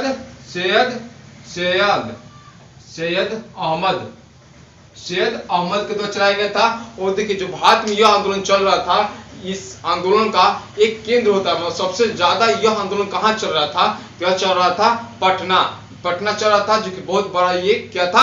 केंद्र था। इसके दो प्रमुख क्या थे? नेता थे। एक थे विलायत अली और दूसरा इनायत अली, यानी विलायत अली, जो कि दोनों क्या थे? सहोदर भाई थे। देखिए इस आंदोलन का उद्देश्य ही था कि अंग्रेजी जो सरकार है इसे भारत से क्या करना है? हमेशा के लिए समाप्त कर देना है। देखिए एक छोटा सा आंदोलन जो इतना बड़ा सोच रहा है, टारगेट बनाया है कि अंग्रेजी सरकार को भारत से समाप्त कर देना है। इसके लिए उसे सैनिक की जरूरत पड़ेगी, इसके लिए संगठन की जरूरत पड़ेगी। तो वो भी सोच रहे थे चलो 1857 क्रांति में चलो, क्योंकि इन लोगों का भी उद्देश्य है कि अंग्रेजों को भारत से खेदीन देना है, और हम लोग का भी उद्देश्य सेम ही है। तो भी आंदोलन में शामिल हो रहे थे। और देखिए अब बोल सकते हैं कि जो यह आंदोलन था 1922 ईस्वी से लेकर, यह आंदोलन जो था 1822 ईस्वी से लेकर 1868 और 1857 क्रांति तो काफी जल्दी ही समाप्त हो चुकी थी। लेकिन यह क्रांति काफी समाप्त नहीं हुई, यह 1868 तक ले सक्रिय रही, यानी उभरती रही। ठीक है। और देखिए जो वीर कुंवर सिंह जो थे, इन्हीं का नाम वीर कुंवर सिंह कैसे पर अभी जानते हैं। देखिए ये बिहार के आसपास बोल सकते हैं कि जो जगदीशपुर है, यह कहाँ के पूछ सकता है कि वीर कुंवर सिंह जो थे वह कहाँ के जमींदार थे? तो वीर कुंवर सिंह जगदीशपुर जो कि आरा में है, उन्हें जमींदार थे, जो कि अंग्रेजों ने इन्हें छीन लिया था। तो सभी जमींदार आपने अच्छी तरह से जान रहा है कि पहले ही हम बता चुके हैं कि जो अच्छी तरह से जाना है कि जो जमींदार थे वह अपनी जमींदारी छीन गई थी, तो पाने के लिए क्या कर रहे थे? लड़ाई में भाग ले रहे थे खुलकर। इसमें कौन सा भाग खाली भाग नहीं ले रहा था? मध्यवर्गीय भाग नहीं ले रहा था, और सभी वर्ग भाग लिए थे, मध्य वर्ग के लोग सिर्फ ही भाग नहीं लिए थे। तो देखिए जो जमींदार थे वो अपनी जमींदारी छीन गई थी इनकी, तो उसके लिए भाग लिए थे, जो कि जगदीशपुर की इनकी जमींदारी थी। और दूसरी बात ये जो देख रहे थे कि पटना में, यानी इनके क्षेत्र में वहाबी आंदोलन तो चल ही रहा था, जिसमें देख रहे थे कि हिंदू मुस्लिम की एकता भी है, तो उन्होंने भी वहाबी आंदोलन में शांत दिया। और इन लोगों को भी बोला कि अपना संगठन बनाकर 1857 की क्रांति में आइए और लड़ा जाए। तो ऐसा करके इन्होंने भी शांत दिया। और जैसे दानापुर की छावनी जो थी, इन्होंने विद्रोह शुरू कर दिया। और देखिए वीर कुंवर सिंह अपने साथियों के साथ इसमें राय करना शुरू कर दिए। और कुंवर सिंह के बारे में जानेंगे कि देखिए दानापुर छावनी जो है सैनिक छावनी, आरा के सैनिकों से नियंत्रण कर इन्होंने भी अपना आंदोलन चलाया। और बोल सकते हैं कि इन्होंने अंग्रेजों के खिलाफ लड़ने के लिए कहां प्रचार किया? वह था बनारस, जौनपुर, आजमगढ़, बलिया जो उत्तर प्रदेश में है। इन सब क्षेत्रों में इन्होंने प्रचार किया, लोगों को प्रेरित किया कि अंग्रेजों को भारत से क्या किया जाए? खेदा जाए। ठीक है, अंग्रेजी सरकार को भारत में से क्या किया जाए? समाप्त किया जाए। और एक पॉइंट अपने बात नोटबुक में लिख लीजिए कि देखिए जौनपुर को क्या कहता है? पूरब का दीवार। अगर पूछा जाए कि पूरब का दीवार, भारत का पूरब का दीवार किसे कहा जाता है? तो जौनपुर और जयपुर में कंफ्यूजन है। इसलिए देखिए गुलाबी शहर किसे कहता है? तो जयपुर कहाँ है? वह है जयपुर है राजस्थान। लेकिन जौनपुर पूरब का दीवार कहा जाता है, जौनपुर को पूरब का दीवार और जयपुर को गुलाबी नगर, पिंक सिटी। ठीक है, कहा जाता है। अब देखिए इनको अंग्रेजी सरकार ने, क्योंकि जो प्रेरणा का काम करता है ना, उकसाने काम करता है ना, प्रेरित करने काम करता है ना, मोटिवेट करने काम करता है ना, उनको जो जिनके प्रति करता है उनको वो सोचते हैं कि जल्दी दबाइए, विद्रोह करने वालों को तो हम दबा देंगे। जैसे हीरोज ने झांसी रानी को दबाया है, अभी चर्चा करने वाले हैं कि कैसे कैसे वो अपनी शान दी, सब चर्चा करने वाले हैं। तो देखिए अंग्रेज जो थे, सरकार ने उस वक्त गिरफ्तारी करने के लिए इनको 25,000 रुपये की इनाम की घोषणा कर दी। यही बेचारे अब अंग्रेजों से छिप कर लड़ने लगे, भागने लगे। इसी भागने के क्रम में जब गंगा नदी से जब जा रहे थे तो अंग्रेजी सैनिकों ने इन पर गोली मारी, और वह जो गोली था उनके दाएं हाथ पे गोली हाथ में लग गई थी। ठीक है, वो गोली आप लोग जानते हैं क्या होता है? पीक होता है। क्या होता है? विष होता है। क्या होता है? विष होता है। तो उस बेपरवाह किए हुए, बेसमय गवाए, तुरंत उसी क्षण उन्होंने अपने हाथों को तलवार से काट लिया। क्या किया? तलवार से काट लिया। ठीक है, तो नहीं बोलते हैं 80 वर्ष की उम्र में जगा जोश पुराना था, सब कहते हैं वीर कुंवर सिंह बड़ा वीर मर्दाना था। फिर से सुन लीजिए, 80 वर्ष की उम्र में जगा जोश पुराना था, सब कहते हैं वीर कुंवर सिंह बड़ा वीर मर्दाना था।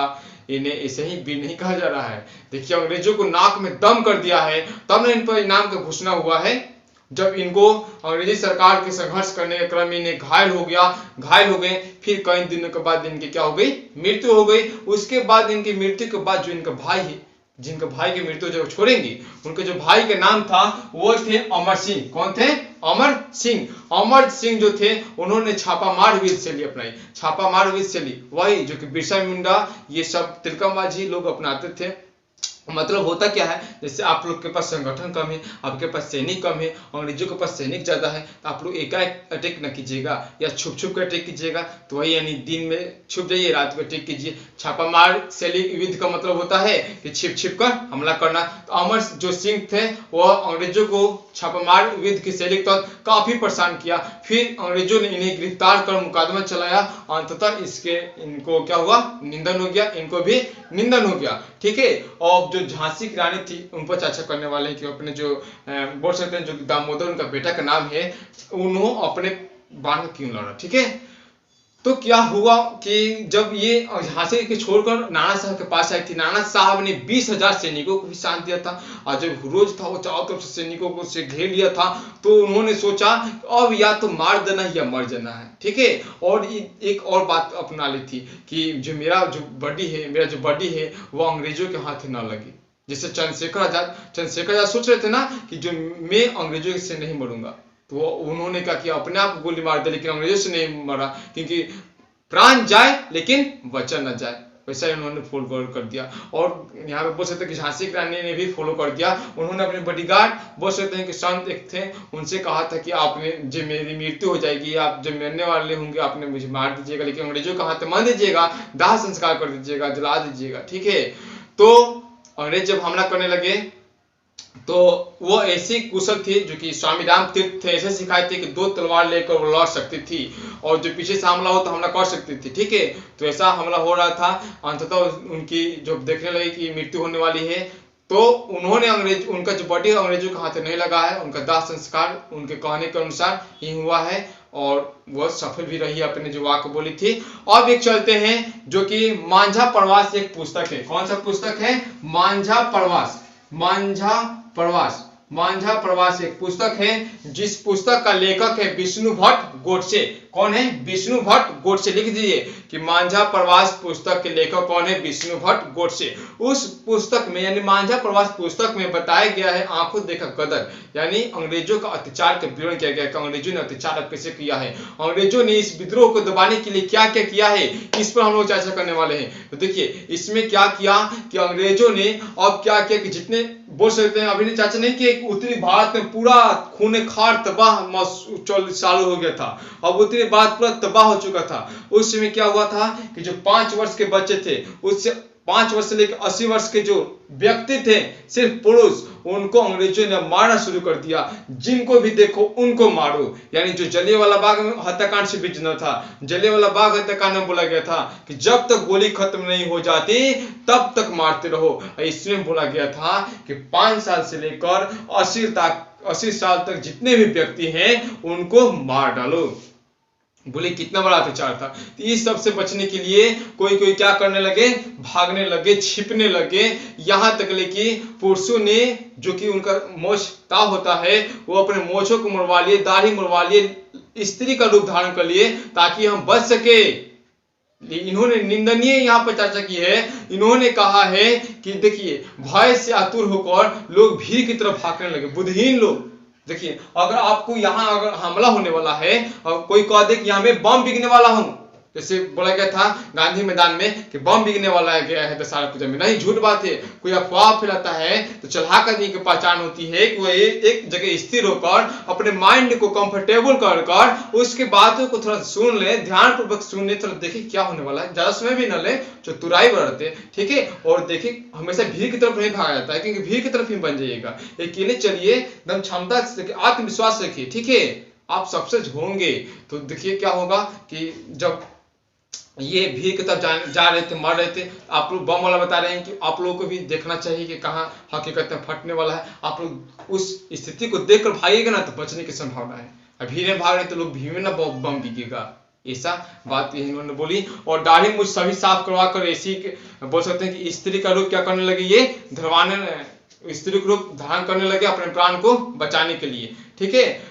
और जो लोग अपने स्वेच्छा के अनुसार धन दे देते थे उन्हें अंग्रेज नहीं मारते थे, और जो धन नहीं देते थे क्योंकि इन्होंने सरकारी खजाना को लूटा था तो वही लूटने के लिए अब ये चलते थे, जो हम चाचा किए थे, क्योंकि ये तो खुद लूटने वाले हैं और भारतीय लोगों ने लूटा था, तभी तो लूटना चाहबे करेंगे। ये काकोरी कांड में हुआ था तो ये भी अब चाह रहे थे। और दूसरा कारण कि अभी हम चर्चा करने वाले हैं, चाहे बता दे रहे हैं कि आप सोच रहे हैं कि एक तरफ था तलवार और एक तरफ था बंदूक, तो कौन जीतेगा?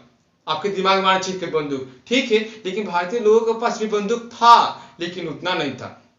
जैसे इन लोग के पास पूरा पर्याप्त मात्रा में था, इन लोग के पास पर्याप्त मात्रा में नहीं था। और महत्वपूर्ण कारण ये था कि वो लोग डर के नहीं चला रहे थे गोली। जैसे भारतीय संविधान में है कि किसी निर्दोष आदमी को गोली नहीं मारना है। क्या करना है? किसी निर्दोष आदमी को गोली नहीं मारना है। और उन लोगों के डर में नहीं था, जैसे काकोरी कांड में नहीं हुआ है। वो बेचारा बीच में नेतृत्व कर रहे हैं और कह रहे हैं कि आप भारतीय लोग कृपया बैठ जाइए, आप लोग को हम क्षति पहुंचाने वाले नहीं हैं। और जो कि इसमें भी वही हुआ है, वो लोग बेधौर गोली मारे, उनको कोई परवाह है कोई मरेगा, कौन मर रहा है कौन नहीं। लेकिन भारतीय लोग सीधे एक दूसरे से आत्मा से जुड़े हुए हैं, भाव से जुड़े हुए हैं, जो बोल रहे हैं हम दर्द है इनमें, को बेचारा मर जाएगा, इतना आदमी मर जाएगा उन लोगों को मारने के चक्कर में, गोरे आदमी को मारने के चक्कर में, ठीक है। वही बात हुई लुका छुपी खेला में, भारतीय लोग यहाँ से भागने लगे और विद्रोह को धीरे धीरे दबाया जाने लगा, ठीक है।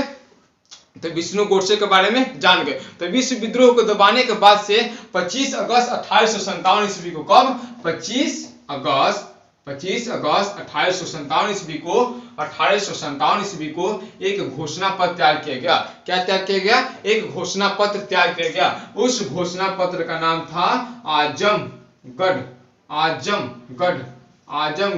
घोषणा पत्र। आजमगढ़ घोषणा पत्र, उस पत्र का नाम था आजमगढ़ घोषणा पत्र। इस पत्र के माध्यम से विद्रोहियों को यह समझाने का प्रयास किया गया, मतलब अब तो अंग्रेज जो सैनिक था, अंग्रेज में जो सैनिक था वो तो भड़क गए हैं। तो मेरे जब दिमाग रहा था, अरे तो भारत पर तो शासन करना है, अभी तो हमें छोड़ कर नहीं जाना है, क्यों ना सैनिकों को अपने में रखा जाए, कुछ शर्तें रख कर, ठीक है। तो वही आजमगढ़ घोषणा पत्र, जो कि 25 अगस्त 1857, लिख लीजिए 25 अगस्त 1857 आजमगढ़ घोषणा पत्र प्रकाशित किया है। उसमें विद्रोहियों के उद्देश्य को समझाने में इनको मदद मिलती है। मतलब इस पत्र से उन्होंने समझाने का प्रयास किया है कि जमींदारों की जमींदारी अब रहेगी, उनकी जमीन जो छीनी गई थी वो अब नहीं छीनी जाएगी, जो राज्य पहले जैसा था अब बना रहेगा। मतलब राज साफा सफेद देने वाले नहीं थे, पेंशन देने वाले थे, ठीक है, समझ रहे हो ना, पेंशन देने वाले थे, राज छोड़ के जाने वाले नहीं थे, ठीक है। और व्यापारी को जो थे वो व्यापार करने की आजादी मिल गई। जो निर्यात कर उन पर लगाया जा रहा था वह निर्यात कर हटा दिया गया। सरकारी नौकरी वाले भारतीयों से कहा गया कि अब तुम्हें ऊंचा पद मिलेगा, यानी योग के अनुसार तुम्हें अगर अच्छा योग रखते हो तो हवलदार और सूबेदार पर ही सीमित था, अब सीमित नहीं रहेगा, उससे ऊंचा पद मिलेगा। ये बोलिए अच्छा ही पद था। उन्होंने अब लालच देना बोल सकते हैं कि शुरू कर दिया है। और भेदभाव नहीं रहेगा, मतलब अंग्रेज सैनिक और भारतीय सैनिक में भेदभाव था, उनके फैसिलिटी अलग थी, इनके फैसिलिटी अलग थी, वह सब अब नहीं रहेगा। और बोल सकते हैं कि धार्मिक रक्षा की जाएगी, यानी धर्म के खिलाफ ऐसा कोई कदम नहीं उठाया जाएगा ताकि आप लोगों का धर्म भ्रष्ट हो, पाप चढ़े, आप लोग जो बोल रहे थे समुद्र पार वाले, ये सब ना हो। और बुनकरों एवं शिल्पकार जो थे उनकी सरकारी सहायता दी जाएगी। ये सब भरोसा दिया गया और कहा गया कि वो फिर हमारे सैनिक में भर्ती हो, विद्रोही अब शांत हो। इस तरह से घोषणा पत्र के माध्यम से धीरे धीरे विद्रोहियों को बोल सकते हैं कि बगावत को धीरे धीरे थोड़े थोड़े दिनों पर अलग अलग जगह पर शासन करने के लिए, और बोल सकते हैं कि धीरे धीरे क्या किया गया, शांत कर दिया गया। धीरे धीरे विद्रोह क्या होने लगा, शांत होने लगा, दबने लगा। और मुगल शाह जो कि विद्रोह के नेता थे, और किसी विद्रोह हो रहा है उसके जो नेता होते हैं उसको गिरफ्तार कर लो ना, तो विद्रोह कम से कम 40 या 50% तो शांत हो जाता है। तो जो मुगल बादशाह जो थे उन्होंने उनको गिरफ्तार कर म्यांमार की राजधानी कहां भेज दिया गया, रंगून भेज दिया गया। म्यांमार की राजधानी कहां भेज दिया गया, रंगून भेज दिया गया। और जो उनके जो बेटे थे उनके सामने ही गोली मार दिया गया, क्योंकि उनके जो बेटे थे ना, आप लोग क्वेश्चन जाने कि जब पिताजी लड़िएगा तो उनके बेटा तो जी जान से लड़ेगा, एकदम नौछाड़ कर। तो उनके जो बेटा थे वो जी जान से लड़ रहे थे, तो उनके आंख के सामने गोली मार दिया गया। और बहादुर शाह जफर के बारे में थोड़ी बहुत जानकारी ले लेते हैं, जो कि जानना आप लोग के लिए बहुत ही जरूरी है। उनके बारे में यह जानकारी है कि वह जो थे बहादुर शाह जफर, वो कट्टर बोल सकते हैं कि मुस्लिम नहीं थे।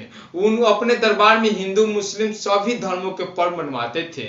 वह बोल सकते हैं कि खाने के भी शौकीन थे, लेकिन गरीबों को भी दान देने में भी माहिर थे। जब वो मान लीजिए खीर वो खा रहे होते हैं, तो वो जैसे ही चम्मच लगाए खाना शुरू किए तो दरबार में अनाउंस हो जाती थी कि अब बहादुर शाह जफर खाना शुरू कर दिए हैं। और जो जरूरतमंद लोग थे दरबार के सामने आए होते हैं, उनको चावल और अनाज अन्नदाता के रूप में दे दिया जाता था। ऐसे थे बहादुर शाह जफर। और उनको क्या किया गया, रंगून भेज दिया गया। इनको जो था किताब और कलम से, जो किताब है कलम है, इनसे काफी लगाव था। ये काफी पत्रिका लिखते थे। जब इन्हें एक रूम में बंद करते गए, इनका मनोबल टूट गया, इनका लगाव टूट गया, कह सकते एक लेखा से इनका लगाव टूट गया। अब जो था इनका लगाव अब धीरे धीरे समाप्त होने लगा। अब इनकी जो मृत्यु हुई है बहुत विवश, दर्दनाक, बहुत कठिन तरीका से हुई है, क्योंकि अंग्रेज आप लोग जान रहे हैं ना कि एक रूम में बंद कर दिए थे, ठीक है। लेकिन एक बात यहाँ पे जान लेने वाली है कि अंग्रेज या तो भारतीय लोगों को डरवाने के लिए क्या कर रहे थे, फांसी दे रहे थे। देख रहे हैं ना कि जैसे मंगल पांडे को अपने आप गोली मारे हैं, फिर भी उन्हें आर्मी मेडिकल में जिलवा कर फांसी दिया गया, ताकि डर जाएं। और डर के मारे सही में ये क्या करने लगे, विद्रोहियों को दबा दिए हैं। बहावी आंदोलन को कैसे दबा है, जो कि एक पीर अली है। बहावी आंदोलन में क्या था, पीर अली जो था वो उनको क्या किया गया, अंग्रेजों ने गिरफ्तार कर फांसी दे दी गई, फांसी दे दिया। और जो उनके नेता थे जैसे मोहम्मद हुसैन, अहमदुल्लाह, ये सबको फांसी दे दिया, जिससे कारण लोग डर कर बहावी आंदोलन भी बंद कर दिए हैं। तो उसी तरह से इनको भी बोल सकते हैं कि अंग्रेज डरवाने के लिए फांसी देते थे, ना तो काला पानी की सजा देते थे। काला पानी की सजा में वो नहीं कि काला पानी पियते पियते मुआ दो, वो नहीं। काला पानी की सजा में वो होता है कि किसी द्वीप, जैसे बोल सकते हैं अंडमान निकोबार, ऐसा द्वीप जो कि चारों तरफ से समुद्र हो, इसमें एक मान लीजिए द्वीप है, इस पर आपको नाव या जहाज के माध्यम से, हेलीकॉप्टर के माध्यम से जाकर छोड़ दिया जाता है, ठीक है। जब छोड़ दिया जाएगा तो कहिएगा कि शाम तक तैर कर निकल जाएंगे बाहर, नहीं, मुश्किल नहीं है, नामुमकिन है, क्योंकि इतना बड़ा समुद्र आप कैसे तक निकलेगा। इसमें बहुत सारे जलीय जीव हैं और जो आपको खा सकते हैं सीधे, ठीक है, निगल सकते हैं सीधे। तो वैसे वैसे जीव हैं जो कि आपको बोल सकते नष्ट कर सकते हैं। या आप देखते हैं कि जो समुद्र के लहर जो आता है वो कितना तेज आता है, उससे हम लोग कितना डर लगता है। ये समुद्र के बीच में जो चारों तरफ से खाली समुद्र है, आप कितना दिन तक जीवित रहिएगा, ना भोजन है ना कुछ है, वो खारा पानी है। इसे खारा पानी की सजा बोल सकते हैं, काला पानी की भी सजा बोल सकते हैं। ऐसा ऐसा कर कर होने लगा। और नाना साहब ये सब क्या होने लगे, विद्रोह क्या होने लगा, दबने लगा।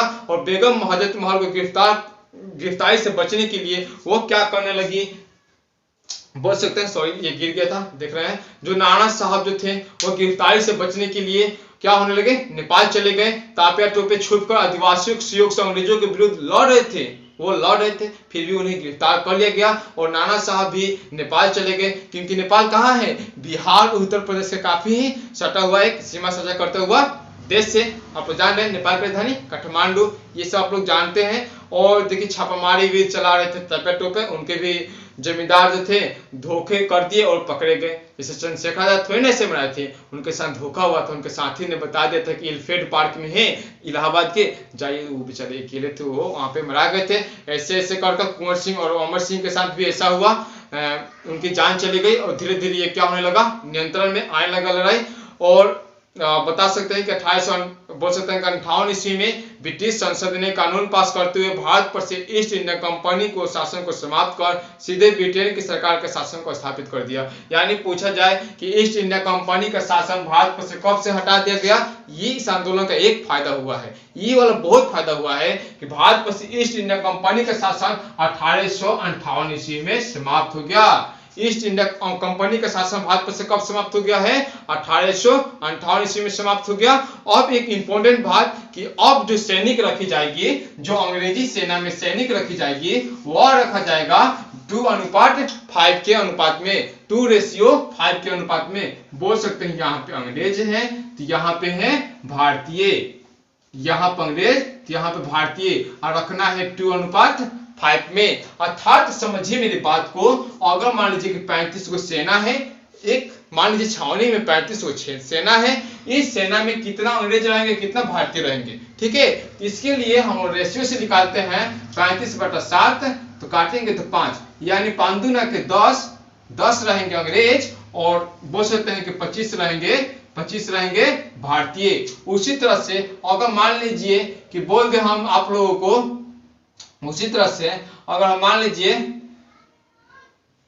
105 जो क्या है सैनिक है, ठीक है, और कितना रहेगा अंग्रेज, कितना रहेगा भारतीय, ये पूछा जाए तो कुछ नहीं, 7 से करते हैं, तो 7 से जब करते हैं तो 7 एकम 7, 3 के 7 15 आ गया, तो 15 दूना के 30 को अंग्रेज, तो 15×5 = 75 को कितना भारतीय। समझ रहे मेरे बात को। अब हम लोग चलते हैं अपने अध्याय के ऊपर, अभ्यास के। आप लोगों के फर्स्ट में है सही विकल्पों को चयन करें, ठीक है, चुने। आप लोगों को विकल्प दिया जा रहा है, प्रश्न दिया जा रहा है, आप लोग अपना ऑप्शन चूज करते चलिए। काफी समय लग चुका है, और देखिए वीडियो एक साथ लाने का मकसद ही है ताकि आप लोग कंसेप्ट रूप से तैयारी कर सके, ठीक है।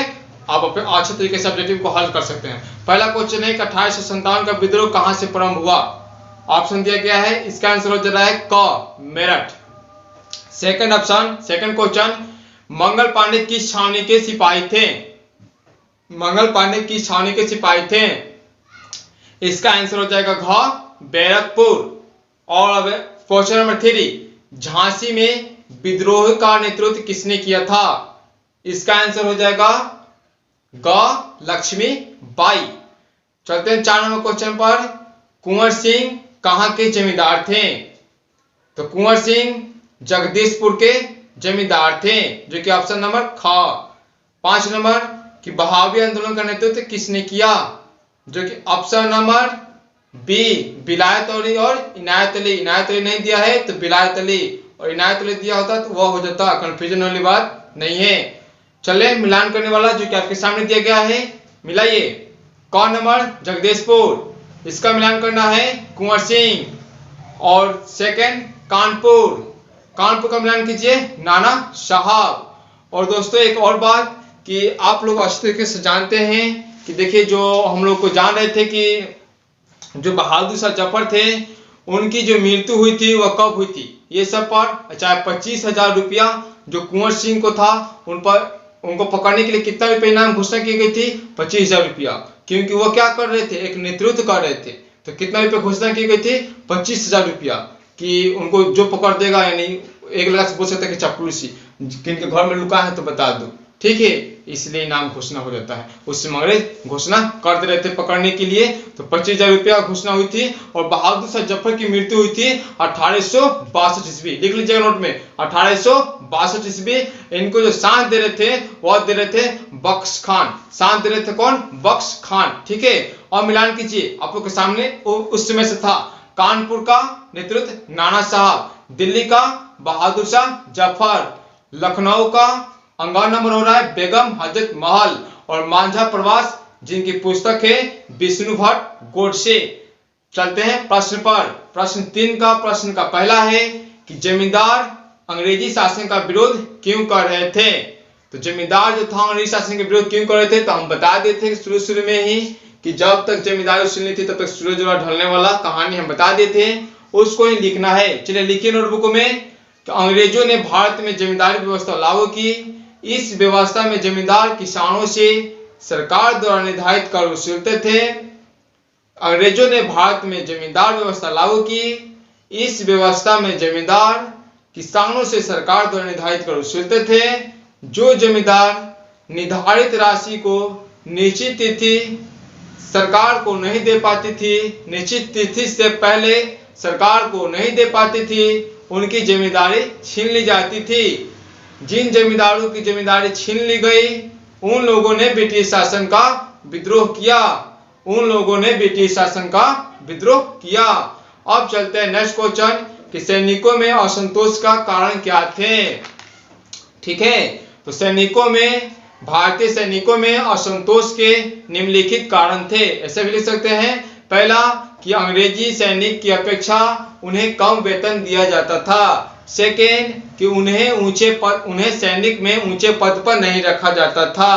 तीसरा कि और बोल सकते हैं कि अंग्रेजी जो अफसर थे भारतीय सिपाही सैनिकों के साथ बहुत अपमानजनक व्यवहार करते थे। और चौथा कि उन्हें जो समुद्र पार करने की जाने की जो नीति आई थी 1856 ईस्वी में, अपने धर्म के खिलाफ वो पाप समझते थे।